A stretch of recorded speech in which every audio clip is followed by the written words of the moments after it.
Planète A vise à accélérer le développement d'une nouvelle vision de l'agriculture. Mais ce que Planète A, son mauvais jeu de mots, c'est qu'il y a à la fois une vision et tout de suite derrière, accolé à cette vision-là, une volonté de passer à l'action.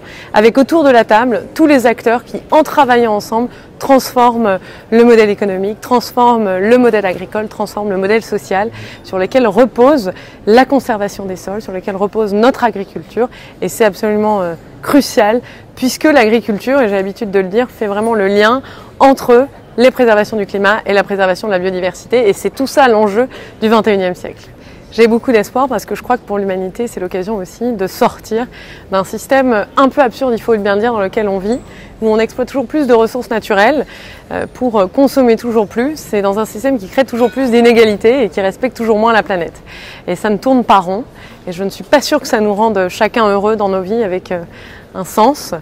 Et donc je pense que c'est non seulement atteignable, mais c'est en plus une formidable opportunité, un vecteur d'espoir, comme des initiatives comme aujourd'hui, Planète A. Au niveau national, nous avons une multitude d'initiatives. On peut citer celles qui ont été initiées par les gouvernements précédents, comme par exemple 4 pour 1000. Mon ministère se veut à la pointe de l'innovation, notamment avec le label et le lancement de ce label bas carbone qui va permettre à des agriculteurs, qui va permettre l'émergence de nouveaux projets agricoles et des nouveaux systèmes de compensation carbone. Par ailleurs aussi au niveau international, parce que c'est bien à cette échelle-là aussi que doit se faire le changement. Et bien, dans le cadre de One Planet Summit, nous avons lancé des coalitions très concrètes, comme une sur la biodiversité et la conservation des sols, l'utilisation des sols, qui est menée par Emmanuel Faber et qui vise à agréger un nombre toujours plus large d'entreprises, d'associations, d'acteurs aussi du monde de la finance pour transformer à grande échelle le modèle agricole.